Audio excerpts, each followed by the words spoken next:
Bachmann Class 121 is a lovely vehicle which I bought from Rails of Sheffield. Curiously, it was on special offer. It was described as previously sound fitted but now just DCC ready, i.e. the sound chip had been taken out. However, it was a pristine mint model. The model is very well detailed, and here it is after conversion, after I had fitted all the pipes and connections to the buffer beams at both ends. And here is a view of the superb underframe detail. So here is a quick look at the model after the P4 conversion.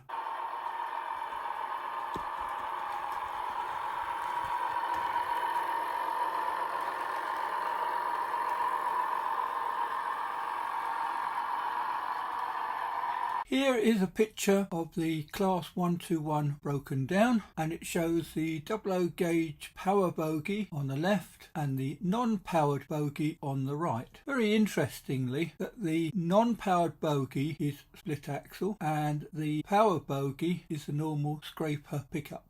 This picture dramatically shows why I model in P4, and of course it shows the problems of how to fit the wider axle into the chassis stroke bogie usually occupied by the narrower wheels. You see, the wheels on the left are modelled to an HO gauge, which is modelled to 3.5mm to the foot, whereas the wheels on the right are true 4mm scale, and you can see that the distance between the flanges is almost 2.5mm, and you argue about a Class 47 body being 2mm too wide. Well, the elephant in the room is that even the wheels are 2.5mm inaccurate. Here is the power bogie before and after conversion. Note that with the power bogie there is room for the wheels, and I have replaced the brake gear back in again. I have used 11 gauge steel sprung piano wire for the pickups. Now we have the converted power and non-powered bogies next to each other. The non-powered bogie has a Colin Craig metal sprung chassis, but just a word about the pickups. I prefer to make the steel wire reach to the tip of the flange of the wheel. This gives it the most reach